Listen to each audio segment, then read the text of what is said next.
একাধিকবার সুযোগ হয়েছে। আমরা ওনার এলাকায় 4টি বন্যা আশ্রয় কেন্দ্র নির্মাণের প্রস্তাব ইতিমধ্যে গ্রহণ করেছি।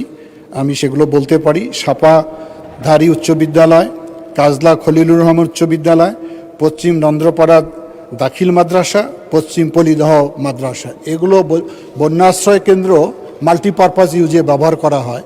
যখন বন্যা আসে তখন বন্যায় কবলিত মানুষকে আমরা আশ্রয় দিয়ে থাকি, আর বাকি সময়টা এখানে স্কুল বা শিক্ষা প্রতিষ্ঠান পরিচালিত হয়। ধন্যবাদ মাননীয় স্পিকার। ধন্যবাদ মাননীয় মন্ত্রী। পাবনা 5 আসন থেকে নির্বাচিত মাননীয় সদস্য জনাব মোহাম্মদ শামসুর রহমান শিমুল বিশ্বাস, আপনি আপনার তারকা চিহ্নিত প্রশ্ন 578 মহান সংসদে উত্থাপন করুন।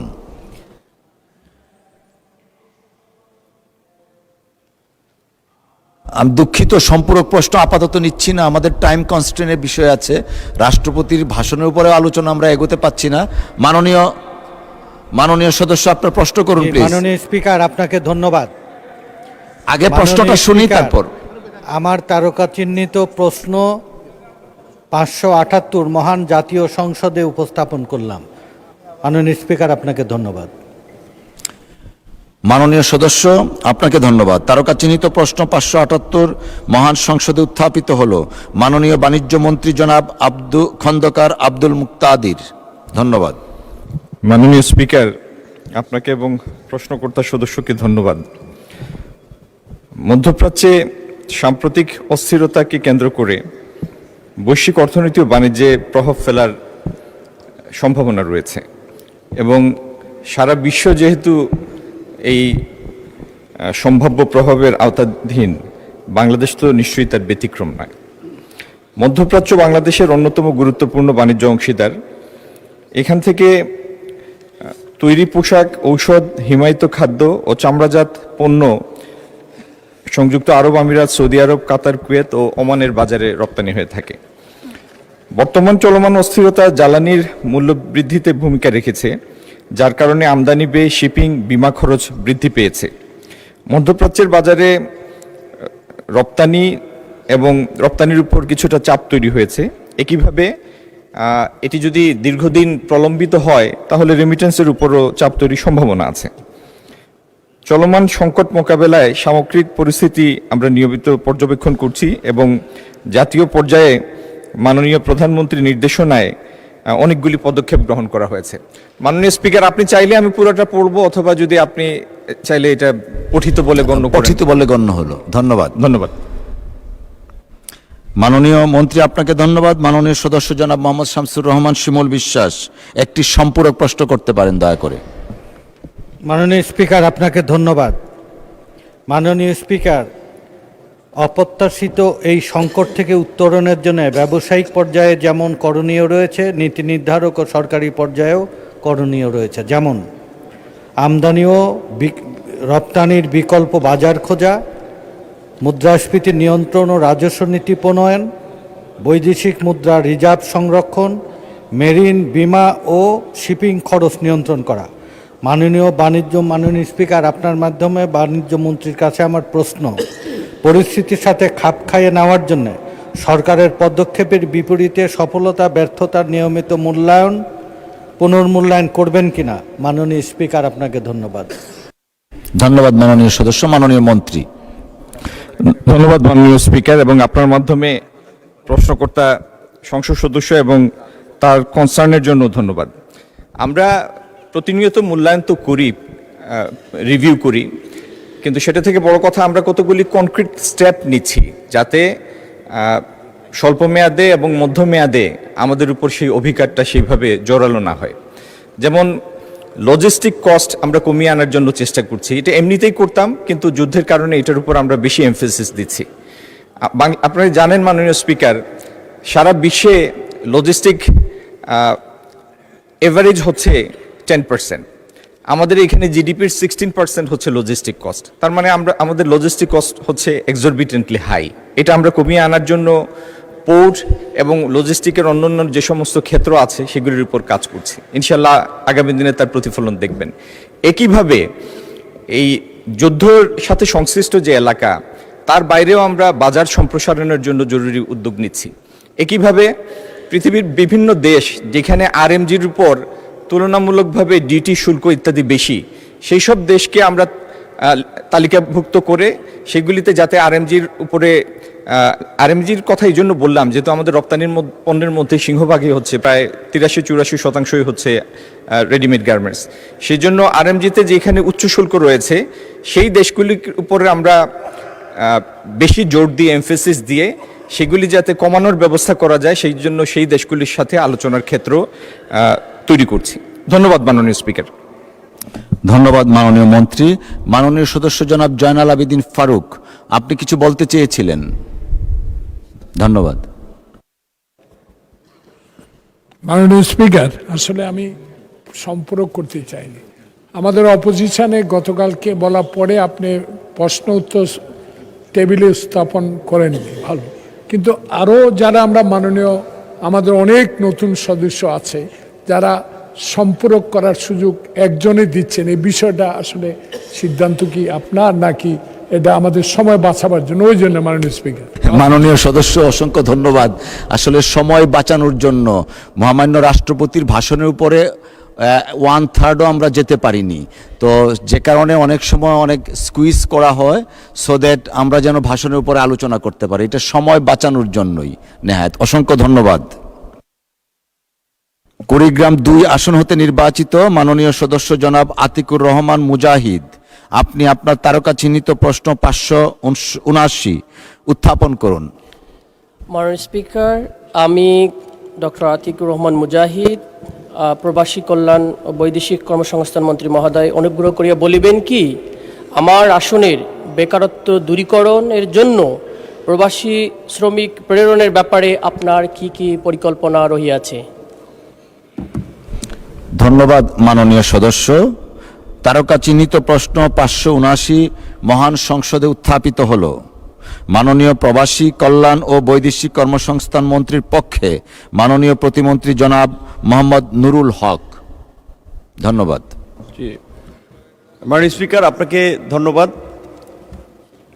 কুড়িগ্রাম 2 মাননীয় সংসদ সদস্য জনাব আতিকুর রহমান মুজাহিদের প্রশ্নের জন্য তাকে ধন্যবাদ জানাচ্ছি এবং তার জ্ঞাতার্থে আমি জানাতে চাই যে শুধুমাত্র কুড়িগ্রাম 2 নয়, বাংলাদেশের তরুণ সমাজের কর্মসংস্থান এবং বিদেশে উল্লেখযোগ্য সংখ্যক কর্মী প্রেরণের লক্ষ্যে প্রবাসী কল্যাণ ও বৈদেশিক কর্মসংস্থান মন্ত্রণালয় বেশ কিছু পদক্ষেপ গ্রহণ করেছে। এটা দীর্ঘ উত্তর, আমি কয়েকটি পয়েন্ট বলে বাকিটা আপনার মাধ্যমে পঠিত বলে গণ্য করার আপনি চাইলে করতে পারেন। আমি জাস্ট হিন্টস আমি সংক্ষেপে 2-3টি জায়গা, এটা আসলে অনেক বড়, আমার মনে হয় পঠিত বলে গণ্য হলো। ধন্যবাদ। Thank you. মাননীয় সদস্য আপনার সম্পূরক প্রশ্ন একটি করতে পারেন দয়া করে। মাননীয় স্পিকার, আপনাকে ধন্যবাদ। আমার এলাকার তো সবচেয়ে বড় সমস্যা প্রচুর পরিমাণ যুবকদের বেকারত্ব, 70% লোক বেকার। আমি বিএমইটির যে রিপোর্ট দেখলাম, কুড়িগ্রাম জেলা থেকে 1910-20 জন লোক প্রবাসে আছে। এটা মনে হচ্ছে জেলা পর্যায়ে সর্বনিম্ন একটা অবস্থান। আমি একটু রংপুর বিভাগকে দেখার চেষ্টা করলাম, সেখানে দেখলাম যে সারা বাংলাদেশের যে রেশিও তার মধ্যে 1.2%। তার মানে আদতে বোঝা যাচ্ছে আমাদের রংপুর বিভাগ, পার্টিকুলারলি কুড়িগ্রামের কোনোভাবে আমাদের ফরেন যেখানে আমাদের ওয়ার্কার কাজ করার সুযোগ আছে সেখানে নাই। কিন্তু এই বেকারত্বের কারণে মাদকের একটা স্বর্গরাজ্য কুড়িগ্রাম হয়েছে। আমার রিসেন্টলি একটা ডিসিপ্লিনারি মিটিংয়ে আমরা বসেছি, সেখানে বলেছে যে বাংলার সেকেন্ড টেকনাফ যদি বলা হয় সেটাকে আমাদের কুড়িগ্রামের ফুলবাড়ি বলা হচ্ছে। এই জনগোষ্ঠীর 45% যুবক আমাদের কুড়িগ্রামে। জি, আপনি দয়া করে প্রশ্ন করুন। আমি প্রশ্নটা যেটা বলতে চাই, এই জনগোষ্ঠীকে একটা তারা কাজ করতে আগ্রহী, তাদেরকে কোনো বিশেষ প্যাকেজ করে এই অঞ্চলের মানুষগুলোকে বিদেশে পাঠানোর জন্য কোনো ধরনের পরিকল্পনা পার্টিকুলারলি প্রবাসী কল্যাণ মন্ত্রণালয় আছে কিনা সেটা আমি জানতে চাই। মাননীয় প্রতিমন্ত্রী।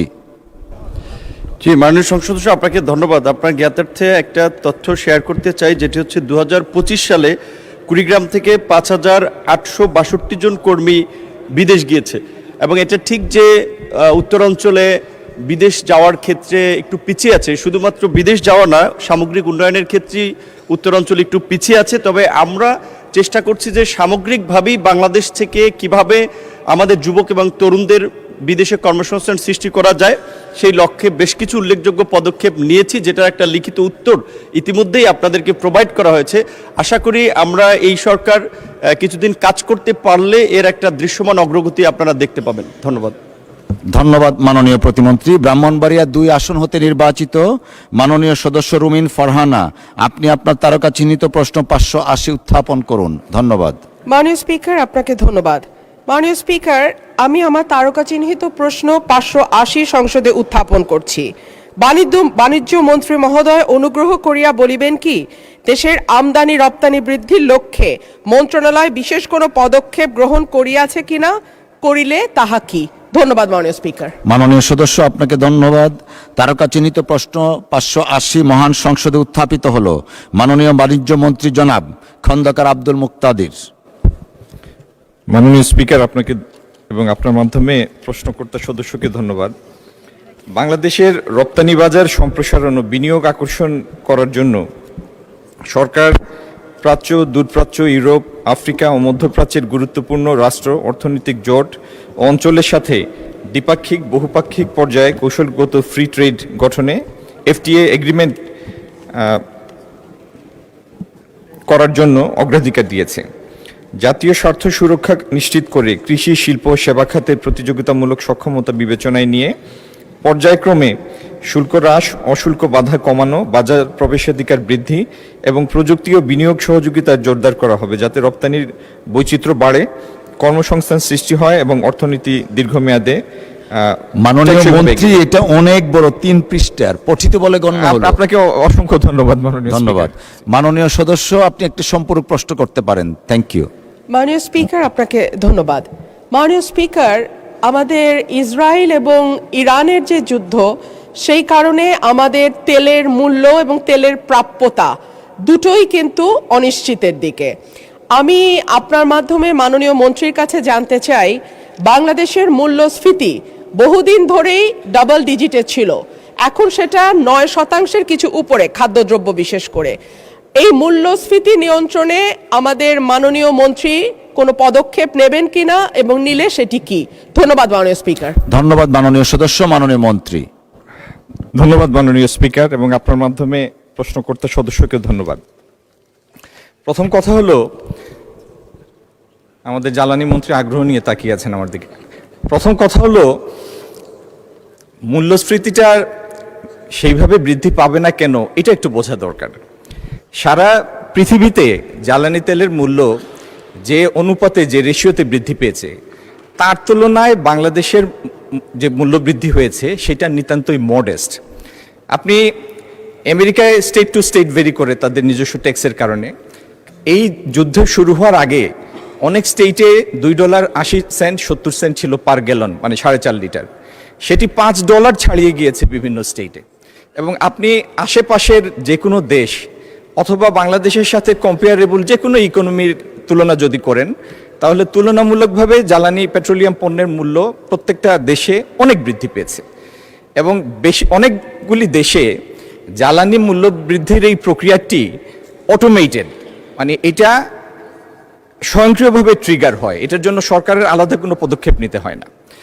আমাদের এইখানে যে বৃদ্ধিটা হয়েছে ডিজেলের ক্ষেত্রে, 100 টাকার ডিজেলকে আমরা 115 টাকায় নিয়েছি, 15%। আমি শুধু বোঝার জন্য বলছি মাননীয় স্পিকার, একটা শিল্প কারখানায় তাদের যে কস্ট থাকে, কস্ট অফ প্রোডাকশন, তার মধ্যে 7 থেকে 8% থাকে ম্যানুফ্যাকচারিং সেক্টর ভেদে, 7 থেকে 8% থাকে জ্বালানির মূল্য। তো সেই 7 থেকে 8%কে যদি আমরা 100% ধরি, তার 15% ডিজেলের মূল্য বৃদ্ধি পেয়েছে। আচ্ছা, সেইভাবে যদি আপনি পরিবহনের ক্ষেত্রে চিন্তা করেন, 200 কিলোমিটার একটা বাস রান করার জন্য তার কম বেশি 25-30 লিটারের মতো ডিজেল লাগে। এই 30 লিটার ডিজেলের ক্ষেত্রে 450 টাকার মূল্য বৃদ্ধি হয়েছে। এই 30 লিটার যদি আমি ট্রাকের পণ্য পরিবহনের জন্য হিসাব করি, এই 30 লিটার মূল্যের অভিজ্ঞতা পড়বে 10,000 কেজি পণ্যের উপরে। তার মানে এমনি শুনলেই যেটা মনে হয় যে জ্বালানির মূল্য বৃদ্ধি পেয়েছে, কিন্তু আমরা যদি পরিবাহিত পণ্যের ইউনিটের ভিত্তিতে হিসাব করি, তাহলে সেই বৃদ্ধিটা ওরকম মূল্যস্ফীতির জন্য ওই রকম মানে মূল্যস্ফীতির ঘটানোর মতো উদ্দীপক কিছু না, ওরকম কোনো এলিমেন্ট না।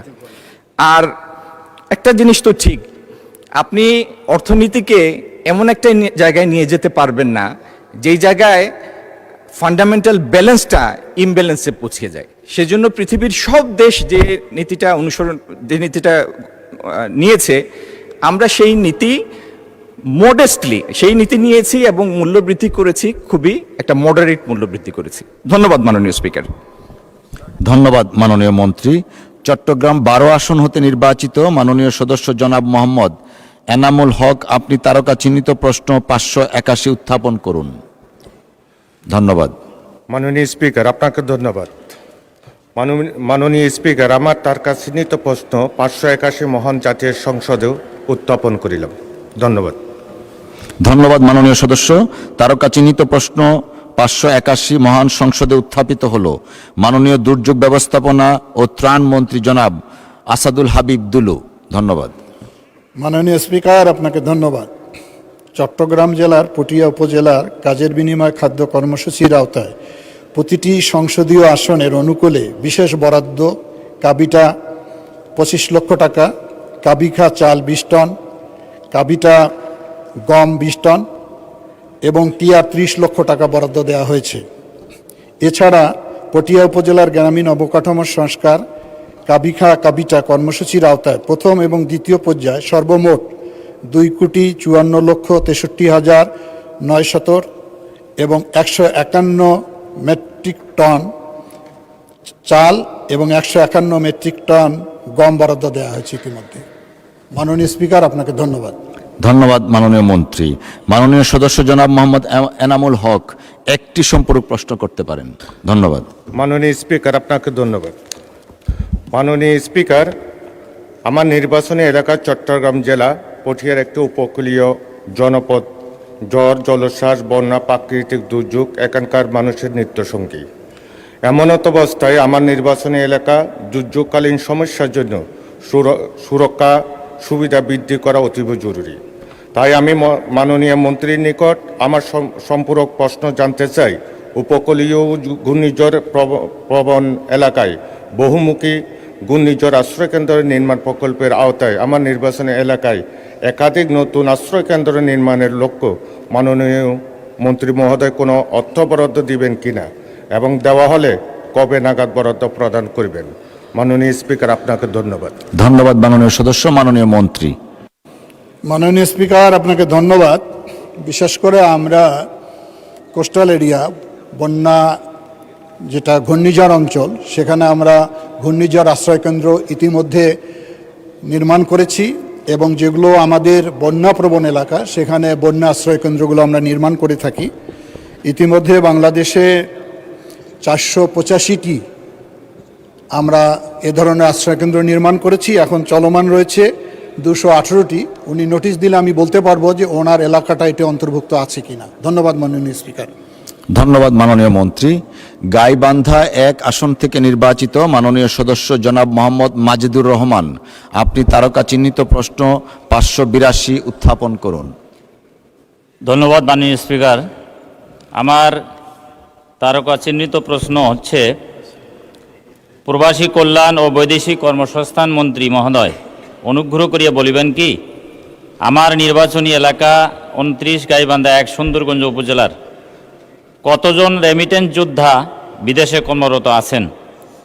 দেশের অর্থনীতিকে সচল করিবার জন্য আপনার মন্ত্রণালয়ের অধীনে এই সংখ্যা বৃদ্ধির কোনো পরিকল্পনা আছে কিনা? ধন্যবাদ মাননীয় স্পিকার। মাননীয় সদস্য, আপনাকে ধন্যবাদ। তারকা চিহ্নিত প্রশ্ন 582 মহান সংসদে উত্থাপিত হল। মাননীয় প্রবাসী কল্যাণ ও বৈদেশিক কর্মসংস্থান মন্ত্রীর পক্ষে মাননীয় প্রতিমন্ত্রী জনাব মোহাম্মদ নুরুল হক। মাননীয় স্পিকার, আপনাকে ধন্যবাদ। মাননীয় সংসদ সদস্য জনাব মাজিদুর রহমান, গাইবান্ধা 1, তার জ্ঞাতার্থে আমি জানাতে চাই, গাইবান্ধা 1 সুন্দরগঞ্জ উপজেলা থেকে 2004 সাল থেকে এ পর্যন্ত মোট 6218 জন রেমিটেন্স যোদ্ধা বিদেশে কর্মরত আছে। গাইবান্ধা জেলায় 6874 জন। এবং গাইবান্ধার দেশের অর্থনীতি, আমি আগেই বলেছি, দেশের অর্থনীতিতে আমাদের প্রবাসীদের একটা উল্লেখযোগ্য ভূমিকা রয়েছে। দেশের অর্থনীতির পাইপলাইন হিসেবে আমরা এই রেমিটেন্স যোদ্ধাদের অবদানকে সবসময় স্বীকার করে থাকি এবং এটা সরকারের সবসময় একটা অগ্রাধিকার থাকে এই খাতকে প্রসারিত করা এবং দেশের অর্থনীতিতে তাদের ভূমিকাটাকে আরও সক্রিয় করা। সেই লক্ষ্যে আমি পূর্বের প্রশ্নের উত্তরেও বলেছি যে আমাদের সরকারের পক্ষ থেকে ইতিমধ্যেই বেশ কিছু পদক্ষেপ নেওয়া হয়েছে। একই উত্তর এখানেও দীর্ঘ লিপিবদ্ধ আছে, পঠিত বলিয়া গণ্য। মাননীয় মন্ত্রী পঠিত বলে গণ্য হলো।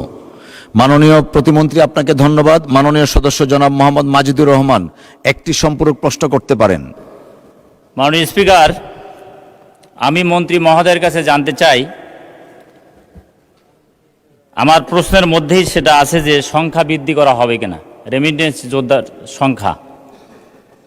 এবং সেই সাথে আমি যেটা বলবো সেটি হচ্ছে, আমরা সবাই বলি যে দেশের অর্থনীতিকে সচল করে রেখেছেন রেমিটেন্স যোদ্ধারা। দেশ স্বাধীন যারা করেছেন তাদেরকে বলা হয় মুক্তিযোদ্ধা। দেশকে অর্থনৈতিকভাবে সচল রাখার জন্য, অর্থনৈতিক প্রবৃদ্ধি বাড়ানোর জন্য এই যে যারা দেশ থেকে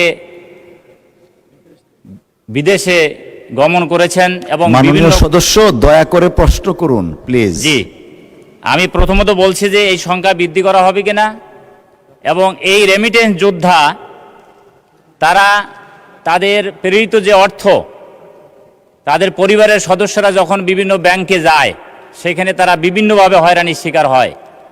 এবং সেই সাথে আমি জানতে চাই যে এই রেমিটেন্স যোদ্ধাদের জন্য বিশেষ কোনো সুযোগ মন্ত্রণালয় গ্রহণ করবেন কিনা। মাননীয় স্পিকার, আপনার মাধ্যমে আমি মন্ত্রী মহোদয়ের কাছে দৃষ্টি আকর্ষণ করছি, আমি সেটা জানতে চাই। ধন্যবাদ মাননীয় স্পিকার। ধন্যবাদ মাননীয় সদস্য। মাননীয় প্রতিমন্ত্রী। জি, মাননীয় স্পিকার, আপনাকে ধন্যবাদ। মাননীয় সংসদ সদস্যকে আমি জানাতে চাই আপনার মাধ্যমে যে বর্তমান সরকারের কর্মপরিকল্পনা এবং নির্বাচনী ইশতেহার অনুযায়ী আগামী 5 বছরে 1 কোটি বৈদেশিক কর্মসংস্থান সৃষ্টির আমাদের একটা পরিকল্পনা রয়েছে। তারই অংশ হিসেবে সরকার, আপনি জানেন যে 180 দিনের একটা রোডম্যাপ, 6 মাসের একটা পরিকল্পনা এবং পর্যায়ক্রমে যেটা 5 বছরে আমাদের বাস্তবায়নের টার্গেট রয়েছে। কিন্তু দুঃখজনক যে আমরা সরকার দায়িত্ব নেওয়ার পরেই আমরা ইরান, ইসরায়েল, যুক্তরাষ্ট্রের একটা যুদ্ধের মধ্যে পড়ে গেছি, যার ফলে আমাদের দেশের যে শ্রমবাজারে একটি বড় জায়গা ছিল মধ্যপ্রাচ্য, সেই জায়গাটি আমাদের জন্য সংকুচিত হয়ে যাচ্ছে। একই দিকে আবার আমাদের একটা বড় দ্বিতীয় শ্রম খাত হিসেবে মালয়েশিয়া আমাদের কাছে খুব গুরুত্বপূর্ণ, সেই বাজারটি দীর্ঘদিন বন্ধ ছিল। কিছুদিন আগে আমাদের মাননীয় মন্ত্রী এবং মাননীয় প্রধানমন্ত্রীর উপদেষ্টা সফর করে মালয়েশিয়ার সরকারের সাথে একটা ভালো ফলপ্রসূ আলাপ আলোচনা করেছেন যে আশা করি এই বাজারটি খুব শীঘ্রই খুলে যাবে। একই সাথে থাইল্যান্ডেও আমাদের একটা ভালো সম্ভাবনা, কম্বোডিয়াতেও আমরা কাজ করতেছি। এই সরকার দায়িত্ব নেওয়ার পরে আমরা বেশ কিছু উল্লেখযোগ্য পদক্ষেপ নিয়েছি। আশা করি তার সুফল আমরা অন্তত 6 মাসের মধ্যে হয়তো একটু দৃশ্যমান করতে পারবো। আপনাকে ধন্যবাদ মাননীয় স্পিকার। ধন্যবাদ মাননীয় প্রতিমন্ত্রী। মাননীয় সদস্য আবুল হাসনাত, আপনি একটু ধৈর্য ধরেন, আমরা এগুচ্ছি, তারপরে আসবো আপনার কাছে। নিশ্চয়ই এই সংক্রান্ত কোনো বিষয়ই হবে, একটু ধৈর্য ধরেন দয়া করে। Thank you. চাঁপাইনবাবগঞ্জ 3 আসন থেকে নির্বাচিত মাননীয় সদস্য জনাব মোহাম্মদ নুরুল ইসলাম, আপনি তারকা চিহ্নিত প্রশ্ন 583 উত্থাপন করুন। মাননীয় স্পিকার, আপনাকে ধন্যবাদ।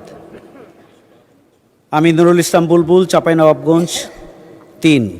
প্রবাসী কল্যাণ ও বৈদেশিক কর্মসংস্থান মন্ত্রী মহোদয় অনুগ্রহ করিয়া বলিবেন কি, চাঁপাইনবাবগঞ্জ জেলা হইতে উল্লেখযোগ্য পরিমাণ প্রবাসী বয়েসেলের মাধ্যমে দক্ষিণ কোরিয়ায় গমন করেন।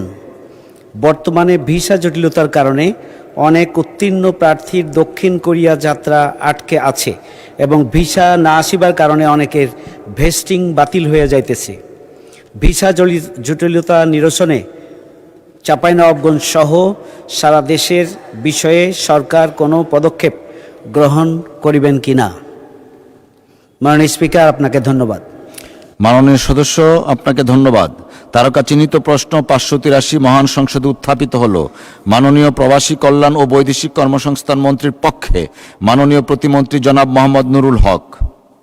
মাননীয় স্পিকার, আপনাকে ধন্যবাদ। মাননীয় সংসদ সদস্যের জ্ঞাতার্থে আমি জানাতে চাই, কোরিয়ান ভাষা, দক্ষতা এবং শারীরিক সক্ষমতা বিবেচনায় দক্ষিণ কোরিয়া সরকারের পক্ষে human resource development service of Korea, HRD Korea যোগ্য প্রার্থীর নাম চাকরির তালিকাভুক্ত করে থাকে। এই তালিকা থেকে শ্রম ও কর্মসংস্থান মন্ত্রণালয়ের অধীনস্থ জব সেন্টার দৈব চয়ন পদ্ধতিতে 1:3 অনুপাতে কোরিয়ান নিয়োগকর্তা একজন কর্মী নির্বাচন করে থাকে। 2 বছরের মধ্যে কোনো প্রার্থীর চাকরি না হলে তার নাম রোস্টার থেকে স্বয়ংক্রিয়ভাবে বাতিল হয়ে যায়। এই প্রক্রিয়া শুধু বাংলাদেশের জন্য প্রযোজ্য নয়, একই নিয়মে বিশ্বের আরও 16টি দেশ প্রতিযোগিতা করছে। তবে বাংলাদেশি চাকরির হার বৃদ্ধির লক্ষ্যে কোরিয়ার শ্রমবাজার সম্প্রসারের জন্য নিম্নলিখিত পদক্ষেপ গ্রহণ করা হয়েছে। মাননীয় প্রতিমন্ত্রী পঠিত বলে গণ্য হলো। জি, ধন্যবাদ মাননীয় স্পিকার। মাননীয় সদস্য, আপনি একটা সম্পূরক প্রশ্ন করতে পারেন দয়া করে। ধন্যবাদ। মাননীয় স্পিকার, প্রশ্নের উত্তরটি লম্বা ছিল না, পড়লে সারা দেশে কোরিয়া গমনিচ্ছু যারা তারা উপকৃত হতো, খুশি হতেন তারা। তো আপনাকে ধন্যবাদ। এরপরও সম্পূরক প্রশ্নের মাধ্যমে আমি যেটি জানতে চাই, প্রবাসে যুদ্ধ চলমান থাকা অবস্থার কারণে সেখানে আমাদের রেমিটেন্স যোদ্ধা যারা সংশয় এবং সংকটের মধ্যে অবস্থান করছেন, এমনও হতে পারে তাদের একটা বড় অংশ দেশে ফিরে আসতে পারে যদি যুদ্ধ পরিস্থিতি আরও চলমান থাকে। এই পরিস্থিতিতে আমাদের প্রবাসী কল্যাণ ও বৈদেশিক কর্মসংস্থান মন্ত্রণালয়ের পক্ষ থেকে আমাদের বিদেশে অবস্থানরত রেমিটেন্স যোদ্ধাদের ব্যাপারে কোনো বিশেষ পদক্ষেপ গ্রহণ করা হয়েছে কিনা? মাননীয় স্পিকার, আপনাকে ধন্যবাদ। ধন্যবাদ মাননীয় সদস্য। মাননীয় প্রতিমন্ত্রী।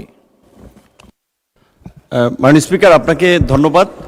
ইতিমধ্যেই মিডল ইস্টের বেশ কয়েকটি দেশ যারা এই সংঘাতের কারণে আমাদের কর্মীরা যারা যেতে পারে নাই, সেই সমস্ত দেশের সাথে আমাদের পররাষ্ট্র মন্ত্রণালয়ের মাধ্যমে যোগাযোগ করে তাদের ভিসার মেয়াদ বৃদ্ধি করা হয়েছে। বাংলাদেশ সরকারের পক্ষ থেকে মাননীয় প্রধানমন্ত্রীর উপদেষ্টা এবং অন্যান্য দেশে আমাদের দূতাবাসের জায়গা থেকেও সংহতি সমবেদনা জানানো হয়েছে সংশ্লিষ্ট দেশকে। তারাও আমাদের প্রতি খুবই ইতিবাচক। আশা করছি যে যুদ্ধের ফলে যদি কোনো একটা শূন্যতা সৃষ্টি হয়, আবার একই দিকে একটা সম্ভাবনাও তৈরি হবে সেগুলো পুনর্গঠন করার জন্য। সেক্ষেত্রে বাংলাদেশ বরাবরই মধ্যপ্রাচ্যের শ্রমবাজারে একটা ভালো অবস্থানে আছে। দ্বিতীয়ত, আমাদের বিভিন্ন দেশ থেকে যারা ফিরে আসে, যারা 6 মাসের মধ্যে কোনো কারণে কাজ না পেয়ে কিংবা প্রতারিত হয়ে যারা ফিরে আসে, তাদেরকে আমরা একটা প্রশিক্ষণ, ট্রেনিং এবং কিছু প্রণোদনা দিয়ে তাদের পুনর্বাসনের একটা ব্যবস্থা করে থাকি। লং টার্মে যারা 2-3 বছর কিংবা এর অধিক সময় ওখানে কর্মরত থাকার পরে দেশে ফিরে আসে অসুস্থতা কিংবা নানান ধরনের সংকট, সেক্ষেত্রে তাদের যে ইন্স্যুরেন্স সুবিধা রয়েছে এবং মন্ত্রণালয়ের পক্ষ থেকেও তাদেরকে নানানবিধ সুবিধা দিয়ে থাকে। এবং ওই সমস্ত দেশের অর্জিত জ্ঞান, তাদের অভিজ্ঞতাকে কাজে লাগানোর জন্য আমাদের এখানে একটি প্রকল্প আছে, সেটার মেয়াদ এই বছর শেষ হতে যাচ্ছে। সেটা আমরা আরও বৃদ্ধি করার চেষ্টা করছি এবং আমাদের মন্ত্রণালয়ের পক্ষ থেকে আমরা দায়িত্ব নেওয়ার পরে আমরাও একটা নতুন প্রকল্প নিচ্ছি, যেখানে আমাদের বিদেশ ফেরত, সেটা একটা দুর্ঘটনার কারণে হোক কিংবা ন্যাচারাল কারণে হোক, যে যারা দেশে আসবে তাদের এই দক্ষতা এবং জ্ঞানকে কাজে লাগিয়ে আমাদের বিশেষ করে ট্রেনিং সেন্টারগুলো, আমাদের মন্ত্রণালয়ের অধীনে প্রায় 110টি টেকনিক্যাল ট্রেনিং সেন্টার বা টিটিসি আছে। এই ট্রেনিং সেন্টারে তাদের একটা কর্মসংস্থান ব্যবস্থা করে তাদের অর্জিত জ্ঞানের মাধ্যমে অন্যদেরকেও সক্ষম করে তোলা, এছাড়া আরও কিছু কাজে তাদেরকে এনগেজ করার আমাদের সাথে ILO, IOM তারাও সহযোগিতা করতেছে। আমরা কিছু প্রজেক্ট নিচ্ছি। ধন্যবাদ মাননীয় স্পিকার। মাননীয় প্রতিমন্ত্রী, আপনাকেও ধন্যবাদ। চাঁদপুর 2 আসন থেকে নির্বাচিত মাননীয় সদস্য জনাব মোহাম্মদ জালাল উদ্দিন, আপনি তারকা চিহ্নিত প্রশ্ন 584 উত্থাপন করুন। মাননীয় স্পিকার, আপনাকে অনেক ধন্যবাদ। 584 নম্বর তারকা চিহ্ন প্রশ্নের আমি মোহাম্মদ জালাল উদ্দিন, চাঁদপুর 2-এর নির্বাচিত প্রতিনিধি। মাননীয় মন্ত্রীমহোদয়ের নিকট আমার সবিনয় নিবেদন, দুর্যোগ ব্যবস্থাপনা ত্রাণমন্ত্রী মহোদয় অনুগ্রহ করিয়া বলবেন কি বর্তমানে চাঁদপুর জেলার সাইক্লোন সেন্টার আছে কিনা, থাকিলে উপজেলা ওয়ারি তালিকা কি এবং নতুন কোনো সাইক্লোন সেন্টার নির্মাণ করা হবে কি? এটা আপনার উপস্থাপনের জন্য। জি, মাননীয় সদস্য, আপনাকে ধন্যবাদ। তারকা চিহ্নিত প্রশ্ন 584 মহান সংসদে উত্থাপিত হলো। মাননীয় দুর্যোগ ব্যবস্থাপনা ও ত্রাণ মন্ত্রী জনাব আসাদুল হাবিব দুলু। ধন্যবাদ। মাননীয় স্পিকার, আপনাকে ধন্যবাদ। বর্তমানে চাঁদপুর জেলায় দুর্যোগ ব্যবস্থাপনা ও ত্রাণ মন্ত্রণালয় কর্তৃক নির্মিত 16টি সাইক্লোন শেল্টার আছে। উপজেলারই তালিকা: হাজীগঞ্জ 6টি, মতলব দক্ষিণে 4টি, মতলব উত্তরে 6টি, মোট 16টি। এ মন্ত্রণালয় কর্তৃক আপাতত চাঁদপুর জেলায় নতুন কোনো সাইক্লোন শেল্টার নির্মাণ করার পরিকল্পনা নাই, তবে ভবিষ্যতে সম্ভাব্যতা সমীক্ষা প্রতিবেদনের আলোকে চাঁদপুর জেলায় সাইক্লোন শেল্টার নির্মাণের উদ্যোগ গ্রহণ করা যেতে পারে। ধন্যবাদ মাননীয় স্পিকার। মাননীয় মন্ত্রী, আপনাকে ধন্যবাদ। মাননীয় সদস্য জনাব মোহাম্মদ জালাল উদ্দিন একটি সম্পূরক প্রশ্ন করতে পারেন। ধন্যবাদ। মাননীয় স্পিকার, আপনাকে অনেক ধন্যবাদ। আমার নির্বাচনী এলাকা মতলব উত্তর এলাকাটি পদ্মা ও মেঘনার তীরবর্তী হওয়াতে বর্ষাকালে ঝড় তুফান সাইক্লোনের ফলে মেঘনা দানাগোনা বাঁধটি হুমকির মুখে পড়ে এবং জলাবদ্ধতা সৃষ্টি হয়। এই বাঁধটি টেকসই করার লক্ষ্যে কোনো পরিকল্পনা আছে কি এবং জলাবদ্ধতা নিষ্কাশনের জন্য মাননীয় মন্ত্রী মহোদয়ের কোনো পদক্ষেপ আছে কিনা? কোনো ধন্যবাদ মাননীয় সদস্য। মাননীয় মন্ত্রী।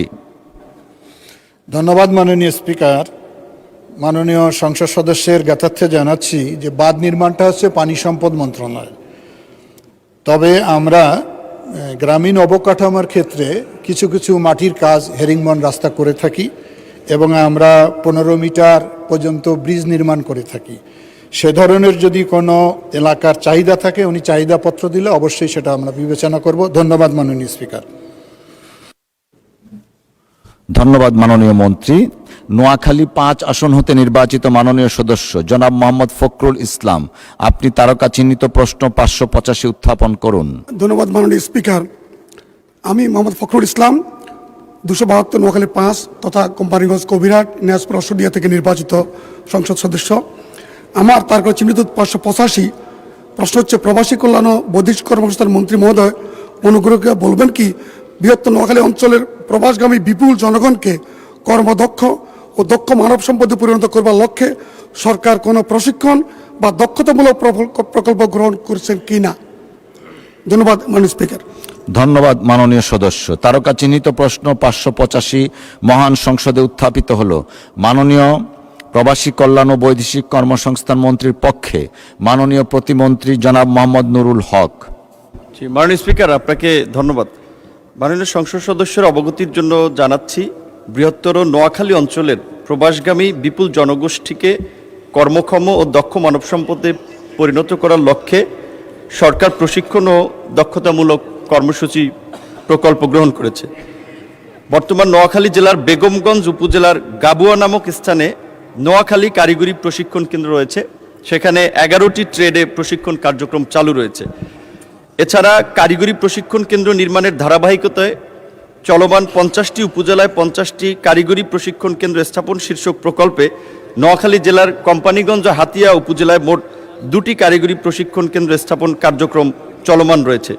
এছাড়া পর্যায়ক্রমে অন্যান্য উপজেলাগুলোতেও প্রশিক্ষণ কেন্দ্র এবং দক্ষতা উন্নয়নের লক্ষ্যে কারিগরি প্রশিক্ষণ কেন্দ্র স্থাপন করা হবে। ধন্যবাদ মাননীয় স্পিকার আপনাকে। ধন্যবাদ মাননীয় প্রতিমন্ত্রী। মাননীয় সদস্য, আপনি একটি সম্পূরক প্রশ্ন করতে পারেন। ধন্যবাদ মাননীয় স্পিকার। আমার সম্পর্ক প্রশ্ন হচ্ছে যে নোয়াখালীর আমার এলাকাতে উনি জবাবে বলছেন যে কোম্পানিগঞ্জে উনি একটা প্রশিক্ষণ কেন্দ্র চালু করার পরিকল্পনা করেছেন, কিন্তু আমার এলাকাতে 2টা উপজেলা এবং একটা উপজেলা আংশিক। কোম্পানিগঞ্জ আমার বাড়ি হওয়ার কারণে বাকি ভোটারদের কাছে প্রশ্ন আসতে পারে যে উনি বোধহয় ওনার নিজের এলাকায় প্রায়োরিটি দিয়েছেন এবং এই প্রশ্ন আসতে পারে অন্যরা বঞ্চিত হচ্ছে। এ কারণে মাননীয় মন্ত্রী মহোদয় দয়া করে বিশেষ বিবেচনায় আমার পাশের উপজেলা কবিরহাটকেও কিন্তু দয়া করে এটা আওতায় আনবেন কিনা? ধন্যবাদ মাননীয় স্পিকার।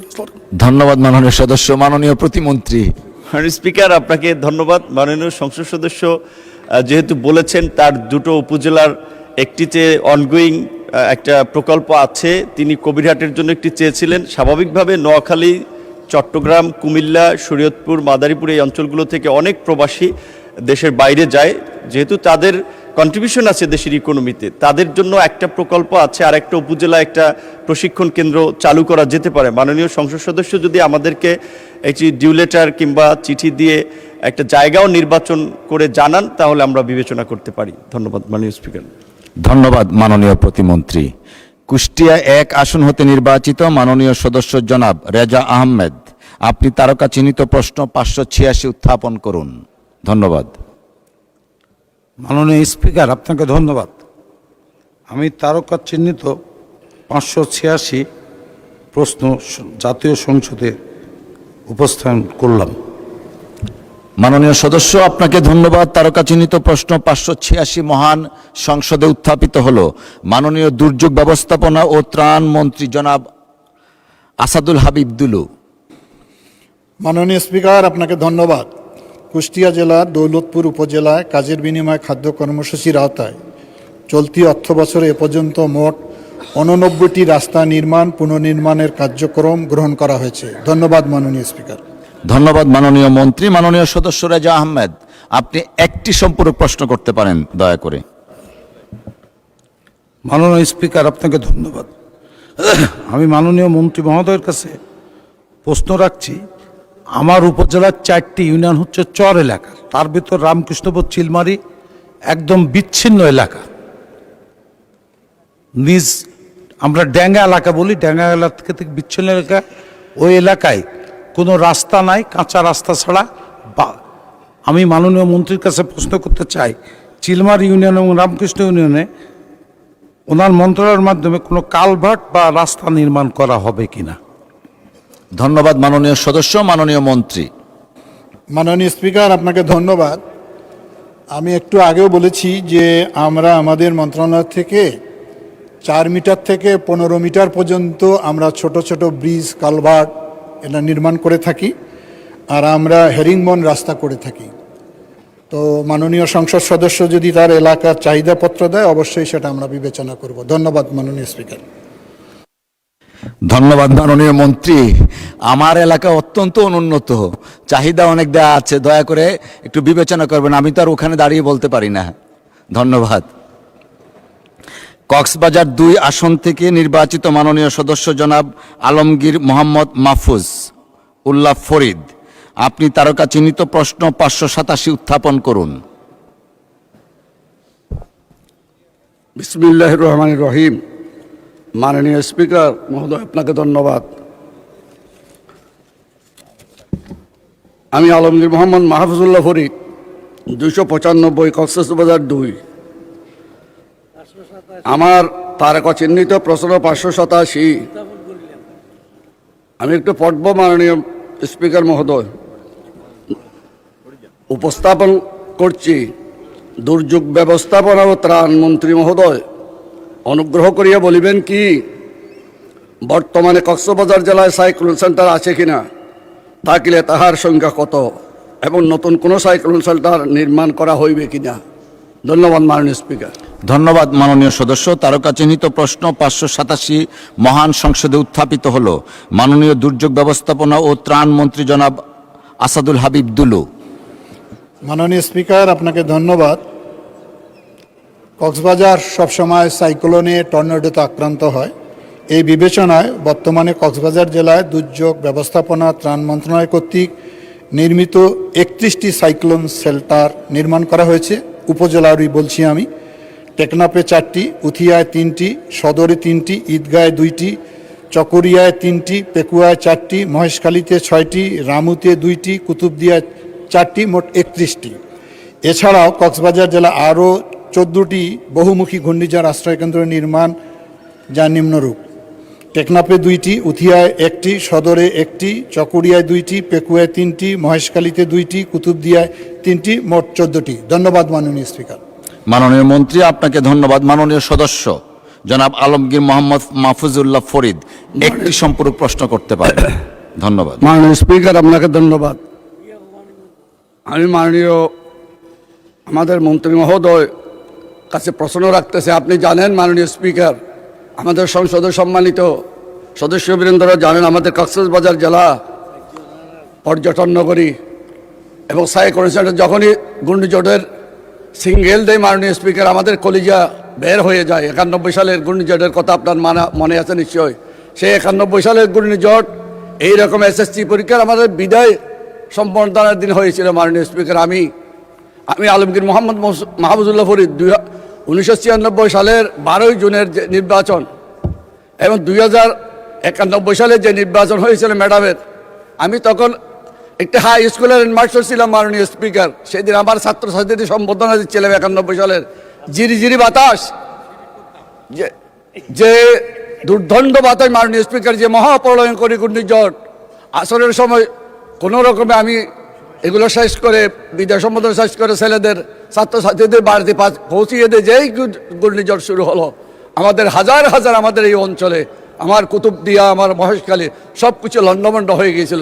ভাগ্যিস আমাদের ম্যাডাম, আজকে আমাদের মা বেগম খালেদা জি আমাদের নাই, আল্লাহ তাকে নিয়ে গেছেন, আল্লাহ তাতে বেহেশতের সর্বোচ্চ স্থানে তাকে স্থান দেয়। তিনি যদি না থাকতেন, 41 দিনের সরকার সেই সময় একটা লোককেও সাইক্লোনের পরে না খেয়ে মরতে দেন নাই মাননীয় স্পিকার।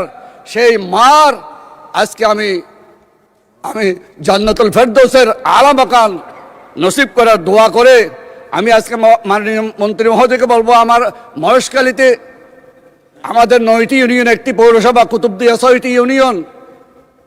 এই ইউনিয়নে এই সাইক্লোন দিয়ে আমরা বাঁচতে পারবো। আবার সাইক্লোন হলে একটু প্রশ্নটা করেন দয়া করে। আমাদের মহেশখালী, কুতুবদিয়া এবং আমাদের উপকূলীয় অঞ্চল, আমাদের পেকুয়া, আমাদের বোলা থেকে শুরু করে যেগুলো আছে সবখানে প্রতিটি গ্রামে গ্রামে সাইক্লোন সেন্টার কাম হাই স্কুল অথবা প্রাইমারি স্কুল নির্মাণ করবেন কিনা। ধন্যবাদ মাননীয় স্পিকার আপনাকে। ধন্যবাদ মাননীয় সদস্য। মাননীয় মন্ত্রী। মাননীয় স্পিকার আপনাকে ধন্যবাদ। মাননীয় সংসদ সদস্য যে এলাকা থেকে নির্বাচিত, সেটি তো সবসময় দুর্যোগ প্রবণ এলাকা। বাংলাদেশেই দুর্যোগ প্রবণ, পৃথিবীর মধ্যে 9টি দেশ যে সবচেয়ে বেশি দুর্যোগ প্রবণ, তার মধ্যে কিন্তু বাংলাদেশ একটি। ওই অঞ্চলটা সবচেয়ে বেশি ভয়াবহ। ইতিমধ্যে আমরা 31টি এবং 14টি বহুমুখী ঘূর্ণিঝড় আশ্রয়কেন্দ্র আমরা নির্মাণ করেছি এবং আমাদের ভবিষ্যতে আরও পরিকল্পনা রয়েছে, সেটি আমি ইতিমধ্যে বলেছি। আরও 218টি 14টি উপকূলীয় অঞ্চলে প্রায় 39টি উপজেলা আমরা এগুলো নির্মাণ করব। আমরা চেষ্টা করব যাতে ওই অঞ্চলের মানুষ দুর্যোগকালীন অবস্থায় এই ঘূর্ণিঝড় আশ্রয়কেন্দ্র আশ্রয় নিয়ে নিজের জীবনের নিরাপত্তা বিধান করতে পারে। ধন্যবাদ মাননীয় স্পিকার। ধন্যবাদ মাননীয় মন্ত্রী। কুষ্টিয়া 4 আসন থেকে নির্বাচিত মাননীয় সদস্য জনাব মোহাম্মদ আফজাল হোসেন, আপনি তারকা চিহ্নিত প্রশ্ন 588 সংসদে উত্থাপন করুন। ধন্যবাদ। মাননীয় স্পিকার, আপনাকে ধন্যবাদ।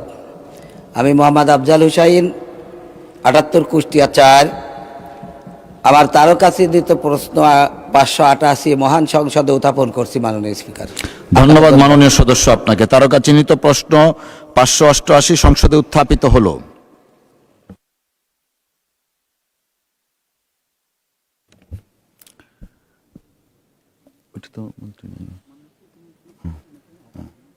মাননীয় প্রতিমন্ত্রী জনাব মোহাম্মদ নুরুল হক। মাননীয় স্পিকার আপনাকে ধন্যবাদ। মালয়েশিয়ার খাদ্যাভ্যাস, আবহাওয়া এবং সংস্কৃতিগত মিল থাকায় বাংলাদেশিদের একটি পছন্দের কর্মস্থল মালয়েশিয়া এবং আমাদের একটা বড় শ্রম বাজারেরও জায়গা। দীর্ঘদিন নানান কারণে সেখানে আমাদের যাওয়াটা খুব কমে গেছে। বলা চলে যে মোটা দাগে যে সমস্ত প্রতিষ্ঠানগুলো আমাদের কর্মীদেরকে নিত, কিছু জটিলতার কারণে সেটি বন্ধ আছে।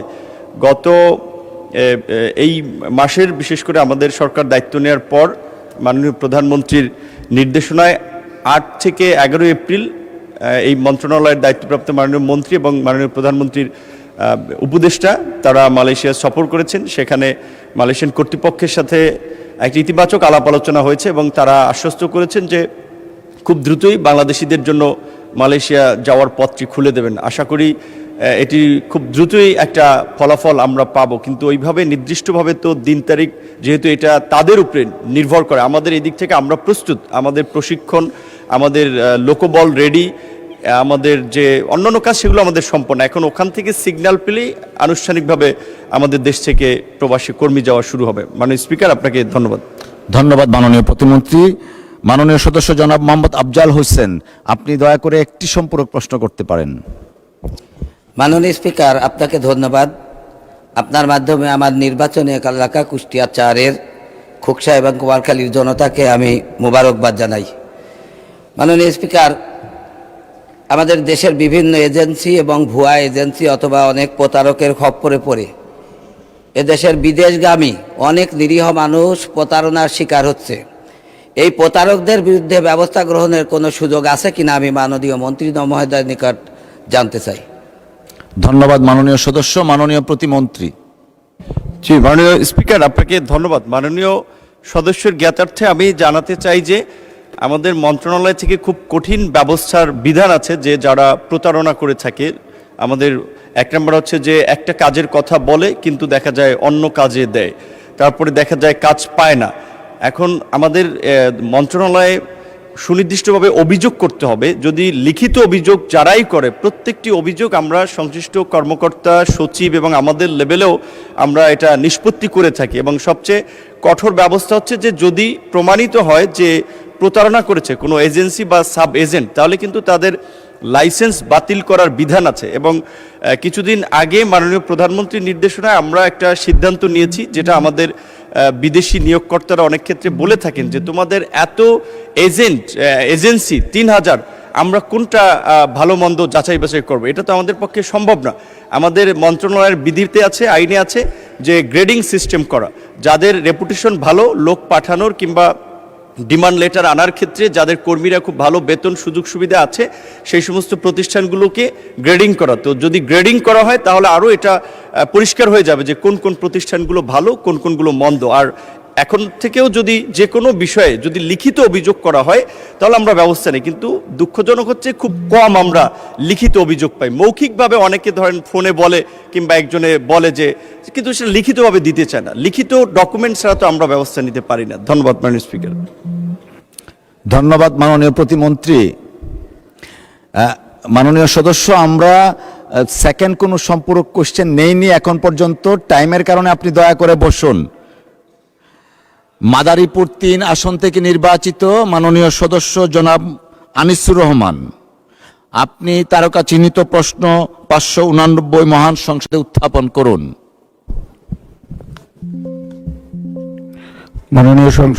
মাননীয় স্পিকার আপনাকে ধন্যবাদ।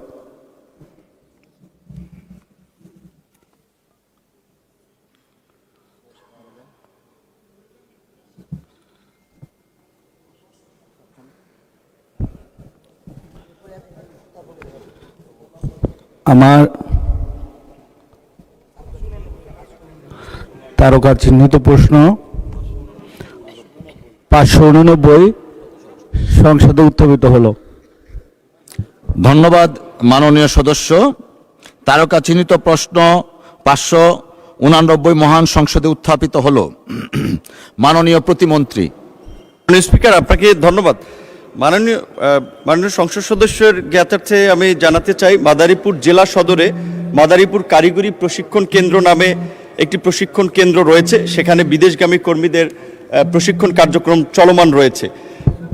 2 নম্বরে কারিগরি প্রশিক্ষণ কেন্দ্র নির্মাণের ধারাবাহিকতায় চলমান 50টি উপজেলায় 50টি কারিগরি প্রশিক্ষণ কেন্দ্র স্থাপনের প্রকল্পের আওতায় মাদারীপুর জেলার শিবচরে একটি প্রশিক্ষণ কেন্দ্র নির্মাণ করা হবে।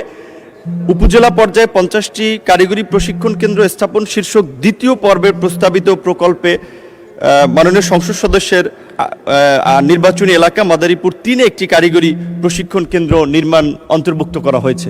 মাননীয় স্পিকার আপনাকে ধন্যবাদ। মাননীয় প্রতিমন্ত্রী আপনাকেও ধন্যবাদ। মাননীয় সদস্য, আপনি একটি সম্পূরক প্রশ্ন করতে পারেন। মাননীয় স্পিকার আপনাকে ধন্যবাদ। আমার প্রশ্ন হচ্ছে, মাদারীপুর 3 আমার নির্বাচনী এলাকায় যে কারিগরি প্রশিক্ষণ কেন্দ্রটি করার জন্য আমি প্রশ্ন এনেছি। আমার নির্বাচনী আসনের আমাদের এলাকার অনেক যুবকরাই দেশের বাইরে যাওয়ার ইচ্ছা পোষণ করে। এই জন্য আমরা মনে করি আমার এলাকায় দ্রুত সময়ের মধ্যে এই কারিগরি প্রশিক্ষণ কেন্দ্রটি করার জন্য কত দ্রুত দেওয়া যায় সেই জন্য প্রশ্নটি রাখছি আমি। ধন্যবাদ মাননীয় সদস্য। মাননীয় প্রতিমন্ত্রী। জি, মাননীয় স্পিকার আপনাকে ধন্যবাদ এবং মাননীয় সংসদ সদস্য প্রশ্নের উত্তরে আমি তাকে জানাতে চাই, যেহেতু একেবারেই নতুন প্রকল্প শুরু হচ্ছে সেটির জন্য স্বাভাবিকভাবে হয়তো 1-1.5 বছর তো সময় লাগবে। তারপরেও মাননীয় সংসদ সদস্য যেহেতু মহান সংসদের মাধ্যমে আপনার মাধ্যমে বিষয়টি আমাদের দৃষ্টিতে এনেছেন, আমরা চেষ্টা করব যে অন্তত প্রায়োরিটি বেসিসে তার এলাকার কাজটা যেন দ্রুত সময়ের মধ্যে সম্পন্ন হয়। মাননীয় স্পিকার, আপনাকে ধন্যবাদ। মাননীয় প্রতিমন্ত্রী, আপনাকেও ধন্যবাদ। কুমিল্লা 10 আসন থেকে নির্বাচিত মাননীয় সদস্য জনাব মোহাম্মদ মুবাশ্শের আলম ভূঁইয়া, আপনি তারকা চিহ্নিত প্রশ্ন 590 মহান সংসদে উত্থাপন করুন। বিসমিল্লাহির রহমানির রহিম। মাননীয় স্পিকার, আপনাকে ধন্যবাদ। আমি মুবাশ্শের আলম ভূঁইয়া, 258, কুমিল্লা 10। আপনার মাধ্যমে মাননীয় দুর্যোগ ব্যবস্থাপনা ও ত্রাণ মন্ত্রী মহোদয় প্রতি দৃষ্টি আকর্ষণ করছি। অনুগ্রহ করিয়া বলিবেন কি, কুমিল্লা জেলার নাঙ্গলকোট ও লালমাই উপজেলার কাজের বিনিময়ে খাদ্য কর্মসূচির আওতায় বিশেষ প্রকল্প গ্রহণের পরিকল্পনা সরকারের আছে কিনা, থাকলে তাহা কবে নাগাদ বাস্তবায়ন করা হবে? মাননীয় স্পিকার, আপনাকে ধন্যবাদ। ধন্যবাদ মাননীয় সদস্য। মাননীয় দুর্যোগ ব্যবস্থাপনা ও ত্রাণ মন্ত্রী জনাব আসাদুল হাবিব দুলু। মাননীয় স্পিকার, আপনাকে ধন্যবাদ। কুমিল্লা জেলার নাঙ্গলকোট ও লালমাই উপজেলার কাজের বিনিময়ে খাদ্য কর্মসূচির আওতায় ইতিমধ্যে 2টি সাধারণ এবং 1টি আসনওয়ারি বরাদ্দ দেওয়া হয়েছে, যেখানে কুমিল্লা জেলার প্রতিটি সংসদীয় আসনের অনুকূলে কাবিটা 25 লক্ষ টাকা, কাবিখা চাল 20 মেট্রিক টন, কাবিখা গম 20 মেট্রিক টন এবং টিআর 30 লক্ষ টাকা ইতিমধ্যে প্রদান করা হয়েছে। মাননীয় স্পিকার, আপনাকে ধন্যবাদ। ধন্যবাদ মাননীয় মন্ত্রী। মাননীয় সদস্য, আপনি একটি সম্পূরক প্রশ্ন করতে পারেন। Thank you. মাননীয় স্পিকার, আপনার মাধ্যমে মাননীয় মন্ত্রী মহোদয়কে ধন্যবাদ। যেটুকু দিয়েছে তাহা অত্যন্ত অপ্রতুল। বিগত বন্যায় আমার এলাকা বিপর্যস্ত। আমার এলাকার জন্য বিশেষ কোনো বাড়তি বরাদ্দ দেওয়ার কোনো পরিকল্পনা মাননীয় মন্ত্রী মহোদয়ের আছে কিনা? ধন্যবাদ মাননীয় সদস্য। মাননীয় মন্ত্রী। মাননীয় স্পিকার, আপনাকে ধন্যবাদ। আমরা দায়িত্ব গ্রহণ করার আগেই অন্তর্বর্তীকালীন সরকার 2টি বিশেষ বরাদ্দ দিয়ে গেছেন, সাধারণ বরাদ্দ যেটা বলা হয়। আমরা সাম্প্রতিক সময় আমাদের 300 আসনে আমরা বিশেষ বরাদ্দ দিয়েছি। এরপরও যদি তার এলাকায় গ্রামীণ অবকাঠামো নির্মাণের ক্ষেত্রে শিক্ষা প্রতিষ্ঠানের সহযোগিতা, এমনকি ধর্মীয় প্রতিষ্ঠানে যদি প্রয়োজন হয়, উনি চাহিদাপত্র দিলে আমরা বিষয়টা বিবেচনা করব। ধন্যবাদ মাননীয় স্পিকার। ধন্যবাদ মাননীয় মন্ত্রী। মাননীয় সদস্যগণ, প্রশ্ন উত্তর পর্ব এখানেই শেষ হলো। মাননীয় সদস্য আবুল হাসনাত আবদুল্লাহ, আপনি কি বলতে চেয়েছিলেন?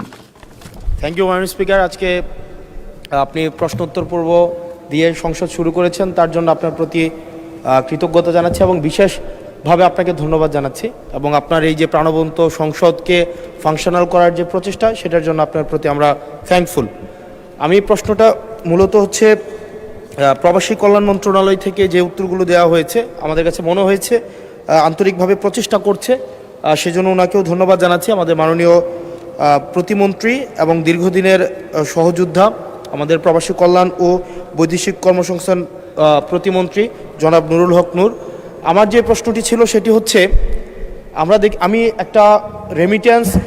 মাননীয় সদস্য, আই হামলি রিকোয়েস্ট ইউ, আসলে প্রসিডিউরটা মেনটেন করতে গেলে I accepted your thank you, you are so kind, thank you দিয়েছেন মহান সংসদকে। আপনি একটা প্রশ্ন করতে গেলে একটা প্রশ্ন আনেন, তারপরে জনাব নুরুল হক নূর সাহেব মাননীয় প্রতিমন্ত্রী উনি জবাব দিতে পারবেন। একটু লিখিত আকারে না, এই প্রসেসে হবে না। আপনি একটা প্রশ্ন করুন, প্রশ্ন জমা দিন, উনি উত্তর দিবেন। অসংখ্য ধন্যবাদ আপনাকে। Thank you.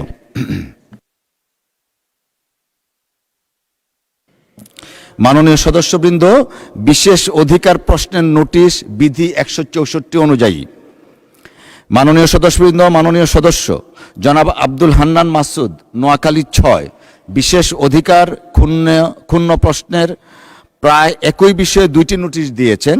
তিনি তার নোটিশে উল্লেখ করেছেন, বাংলাদেশ জাতীয় সংসদের একজন সদস্য হিসাবে আমার জান, মাল, সম্মান এবং মর্যাদা রক্ষা করা মহান জাতীয় সংসদের দায়িত্ব বলে আমি মনে করি।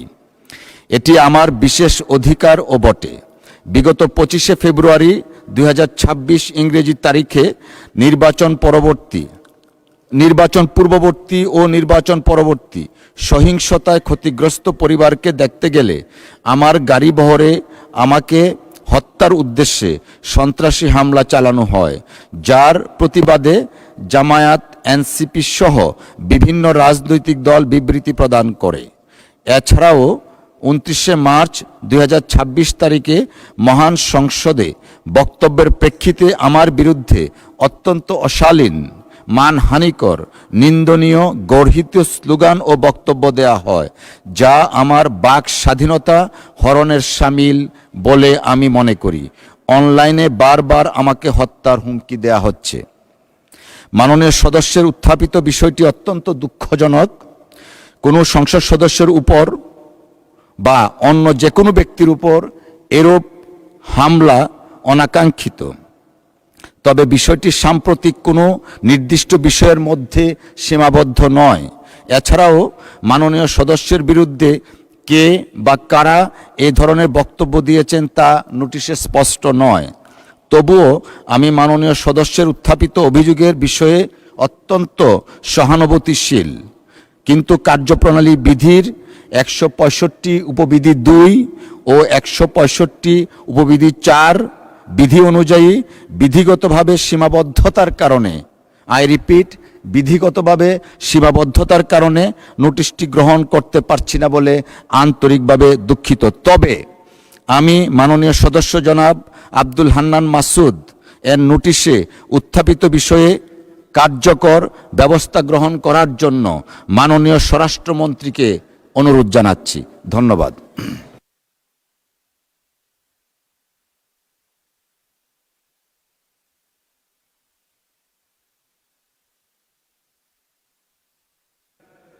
রেকর্ডে থাকবে। মাননীয় সদস্যবৃন্দ, জনাব হান্নান মাসুদ।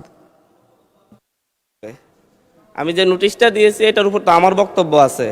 ব্যক্তিগতভাবে এটা এত বেশি হুমকির মুখোমুখি হতে হচ্ছে।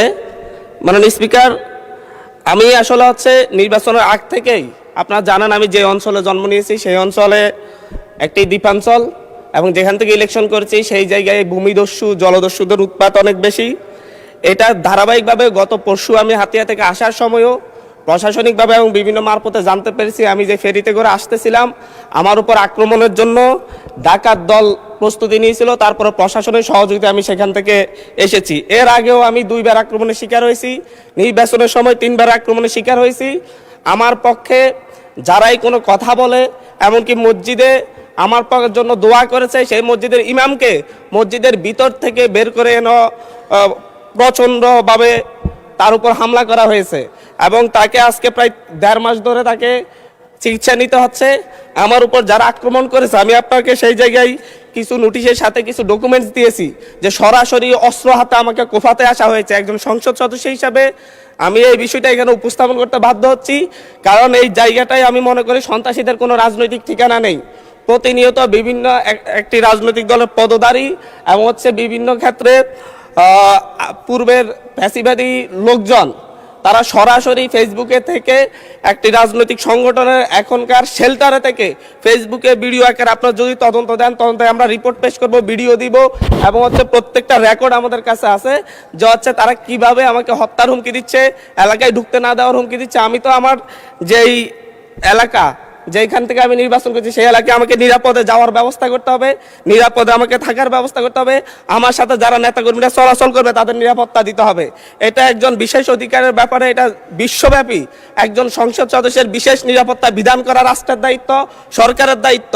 অথচ আমার উপর সরাসরি ভিডিওতে এবং সংবাদ মাধ্যমে প্রকাশিত সরাসরি অস্ত্র হাতে আমাকে কোপাতে আসা ব্যক্তিও এখন যখন আবার আমার নেতাকর্মীদেরকে হুমকি দিচ্ছে, তাহলে তো আমি অবশ্যই নিরাপত্তাহীনতায় ভুগবো। তো এই ব্যাপারটা অবশ্যই গ্রহণ করে আমি মনে করি একটা তদন্তে পাঠানো দরকার, সংসদীয় তদন্ত হতে পারে, এবং কারা এই ব্যাপারে আমাদেরকে, আমি সহ আমার নেতাকর্মীদেরকে কিভাবে হত্যার হুমকি দিয়ে এবং এখন এলাকায় থাকে সরাসরি আক্রমণ করে, এমনকি আমার উপর আমার নিরাপত্তা দিতে যাওয়া পুলিশের উপর আক্রমণ হয়েছে। নট এ সিঙ্গেল আসামি অ্যারেস্ট হয়েছে। ভোটের দিনে আমার উপর আমার গাড়ি বড় হামলা করে, আমার গাড়িতে 6টা কুপির দাগ এখনো আছে, এখনো তারা এলাকায় ঘুরে বেড়াচ্ছে। বিটিভির সাংবাদিককে কুপিয়েছে, এখনো এলাকায় ঘুরে বেড়াচ্ছে। এই প্রত্যেকটা আসামির ক্ষেত্রে দেখা যাচ্ছে তৎকালীন ইউনিয়ন বিএনপির সভাপতিকে হত্যা করেছে, ইউনিয়ন বিএনপি সদস্যকে হত্যা করেছে। এই ধরনের হত্যা মামলার আসামিরা, এই ধরনের হত্যা মামলা, আমি আমার বিশেষ নিরাপত্তার বিধিতে কথা বলতেছি, আপনাদের উপরে হামলা হতে পারে এইভাবে না। মাননীয় স্পিকার, এটা একেবারে মাননীয় সদস্য, আমি আমার নিরাপত্তার কথা বলছি, আমি কনসার্ন জানাচ্ছি। এবং আমার উপর যদি পরের বার আক্রমণ হয় সেটা কি ট্রেজারি বেঞ্চ থেকে দায়িত্ব নিবে কিনা এটা তাহলে বলুক যে আমরা দায়িত্ব নিব, আমরা সরকারের দায়িত্ব আছে, পরের বার যদি আপনার উপর আক্রমণ হয় আমরা দায়িত্ব নিব। আমি বসে যাচ্ছি। আর নয় বলতে হবে যে যারা এই সন্ত্রাসী কার্যক্রম করে তাদেরকে আইনের আওতায় আনবো আমরা। মাননীয় সদস্য, এখন একটু শুনেন। এটা আমার হাহাকারও বলতে পারেন, কারণ আমি মামলা দিয়ে জিডি করে এখন পর্যন্ত মাননীয় সদস্য অধিকার পাচ্ছি না, যার কারণে আমাকে সংসদে বলতে হচ্ছে। একটু শুনুন দয়া করে। আপনার নোটিশটা পেয়েছি এবং আপনি বসেন দয়া করে, অসুবিধা নেই। আপনার নোটিশটা পেয়েছি, যথাযথ নিয়মে নোটিশটা আমরা ডিসপোজড অফ করেছি। আমি চেয়েছিলাম মাননীয় স্বরাষ্ট্রমন্ত্রী উপস্থিতিতে এটা করার জন্য। স্বরাষ্ট্রমন্ত্রী যেহেতু নেই, যে কারণে নোটিশটা নিষ্পত্তি করেছি। ওকে, উনি যেহেতু এসছেন, বোধহয় মাত্র ঢুকেছেন, আমিও খেয়াল করিনি। হয়তো 1 মিনিট সময় দিলে উনি নোটিশটা সম্পর্কে বুঝতে পারবেন। Let us give him time to consume the notice. মাননীয় স্বরাষ্ট্রমন্ত্রী, আমি আবার একটু রিপিট করছি।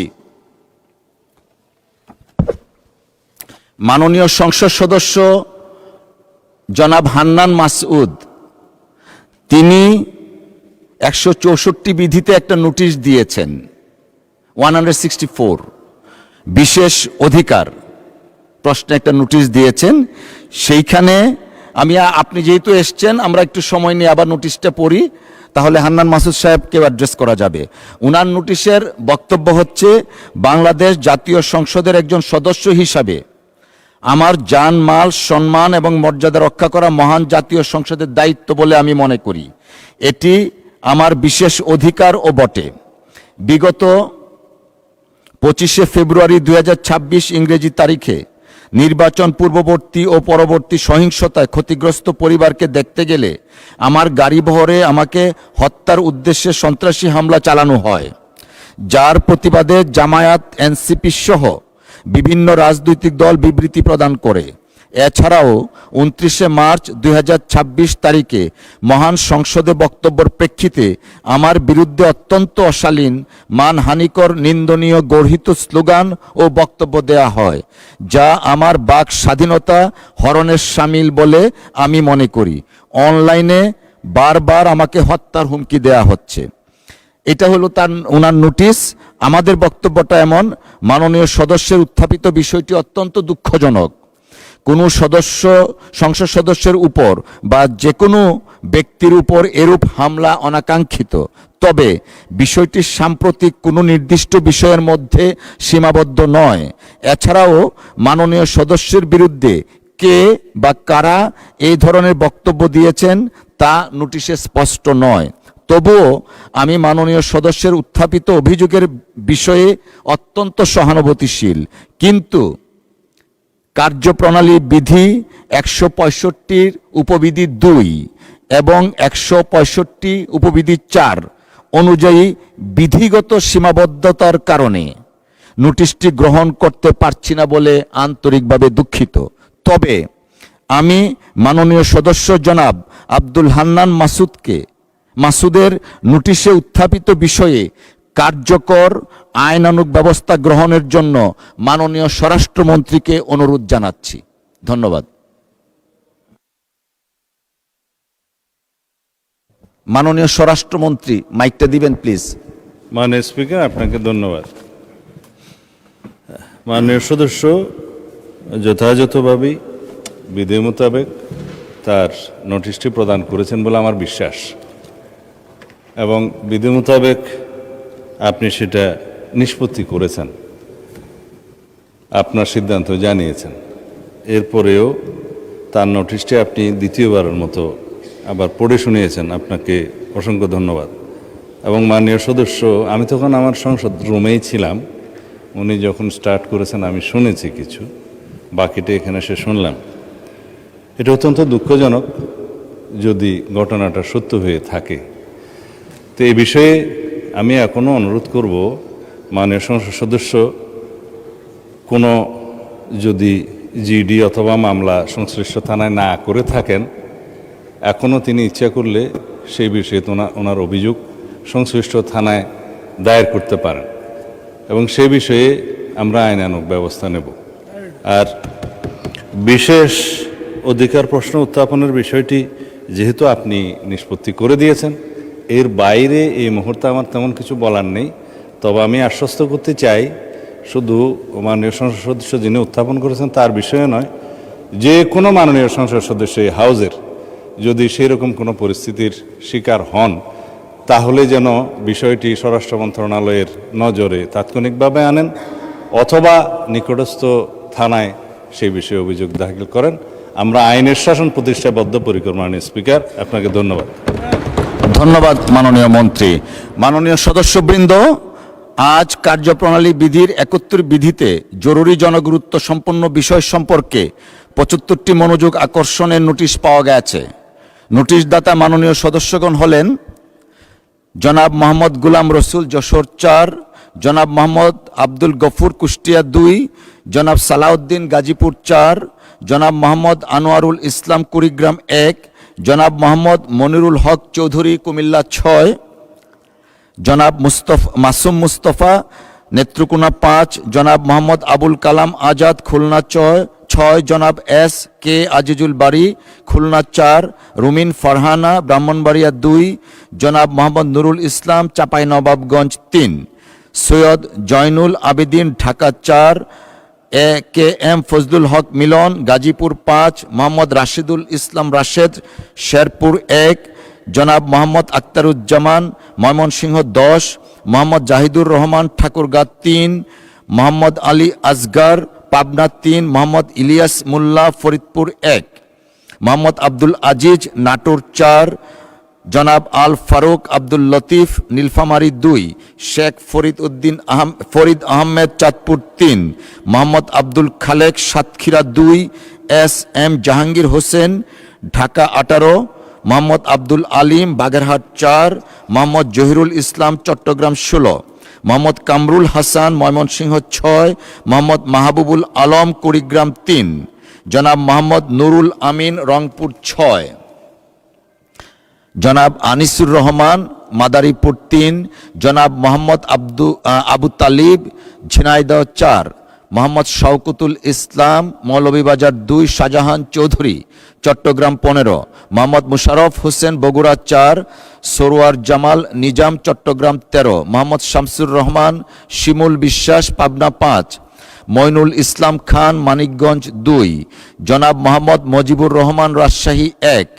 জনাব আব্দুল হান্নান মাসউদ, নোয়াখালী 6, মোহাম্মদ শামীম কায়সার, গাইবান্ধা 4, আমির এজাজ খান, খুলনা 1, শেখ মুজিবুর রহমান ইকবাল, কিশোরগঞ্জ 5, জনাব মোহাম্মদ মুক্তার আলী, যশোর 6, মোহাম্মদ আব্দুল মান্নান, ব্রাহ্মণবাড়িয়া 5, মোহাম্মদ মঞ্জুরুল ইসলাম, দিনাজপুর 1, মোহাম্মদ তাজউদ্দিন, মেহেরপুর 1, জনাব লুৎফুর রহমান, কক্সবাজার 3, মোহাম্মদ আজিজুর রহমান, যশোর 1, এস এ জিন্না কবির, মানিকগঞ্জ 1, হাফেজ মোহাম্মদ রবিউল বাশার, সাতক্ষীরা 3, জনাব মোহাম্মদ মুবাশ্শের আলম ভুইয়া, কুমিল্লা 10, জনাব মোহাম্মদ মাহবুবুর রহমান বেলাল, রংপুর 3, জনাব মোহাম্মদ আব্দুস সত্তার, নীলফামারী 1, জয়নুল আবেদিন ফারুক, নোয়াখালী 2, জনাব মোহাম্মদ মাসুদ পারভেজ, চুয়াডাঙ্গা 1, ডক্টর খন্দকার মুশারফ হোসেন, কুমিল্লা 1, জনাব ফকরউদ্দিন আহমেদ, ময়মনসিংহ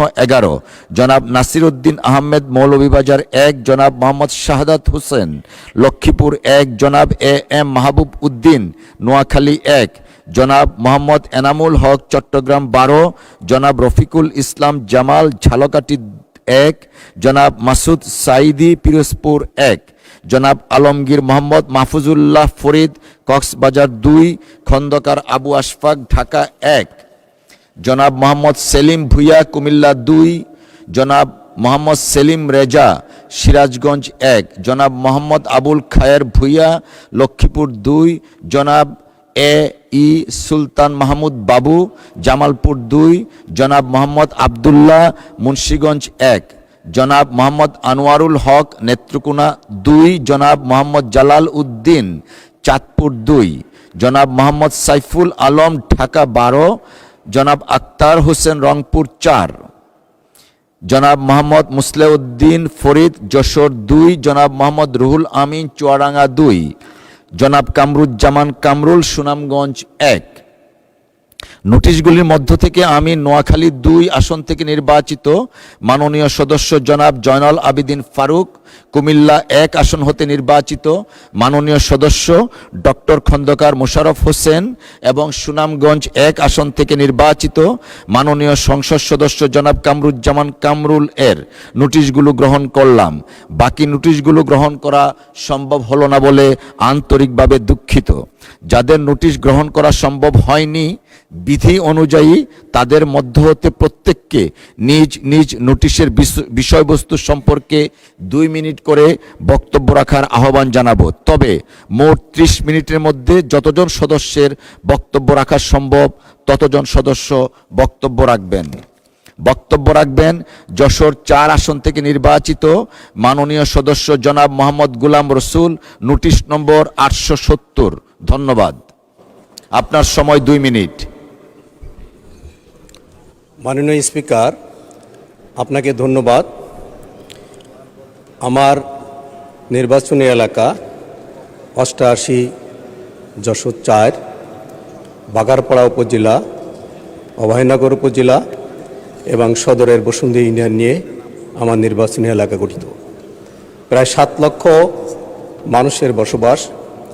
আমার এই নির্বাচনী এলাকার অভয়নগর এবং বাগারপাড়া উপজেলার মাঝ দিয়ে বয়ে গেছে ভৈরব নদী, যে নদীর পাশে বসুন্ধিয়া ইউনিয়ন এবং বসুন্ধিয়া একটি বাজার, যেটা ব্রিটিশ আমল থেকেই একটি নদীবন্দর ছিল এবং অনেক বড় বাজার ছিল। এই বাজারের পাশে একটি ব্রিজ নির্মাণ করা হয়েছিল 88 সালে। এই ব্রিজের মাধ্যমেই বাগারপাড়া অভয়নগর উপজেলার সংযোগস্থল করা হয়েছিল।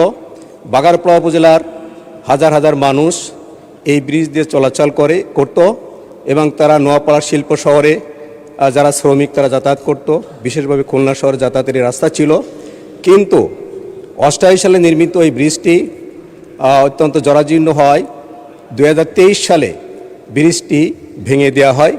নতুন করে সেখানে ব্রিজ নির্মাণ করবার জন্যে এলজিইডি মন্ত্রণালয় সেখানে ব্রিজ নির্মাণ করার জন্য নতুনভাবে প্রকল্প গ্রহণ করে, কিন্তু আজও সেখানে ব্রিজ নির্মাণ করা হয়নি। সেখানে পাশে একটি ছোট্ট বেলি ব্রিজ নির্মাণ করা হয়েছে, যা দিয়ে হয়তো অটোরিকশা এবং ইজি বাইক, ভ্যান এগুলো চলাচল করে, প্রাইভেট চলাচল করে। প্রায় 10-15 হাজার মানুষ প্রতিদিন এই বেলি ব্রিজ দিয়ে যাতায়াত করে, যা অত্যন্ত ঝুঁকিপূর্ণ। কিন্তু এখানে যখন ব্রিজ ছিল, বাগারপাড় থেকে সেখানে বাস চলতো নোয়াপাড়া পর্যন্ত, খুলনা পর্যন্ত, এবং এই বসুন্ধিয়া। ধন্যবাদ মাননীয় সদস্য। কুষ্টিয়া 2 আসন থেকে নির্বাচিত মাননীয় সদস্য জনাব মোহাম্মদ আব্দুল গফুর, নোটিশ নম্বর 871। বিসমিল্লাহির রহমানির রহিম।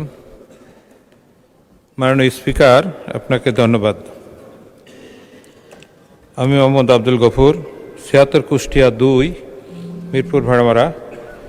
আমার নির্বাচনী এলাকা মিরপুর উপজেলার পুরোধা ইউনিয়নের বড় একটি জংশন, রেলওয়ে জংশন।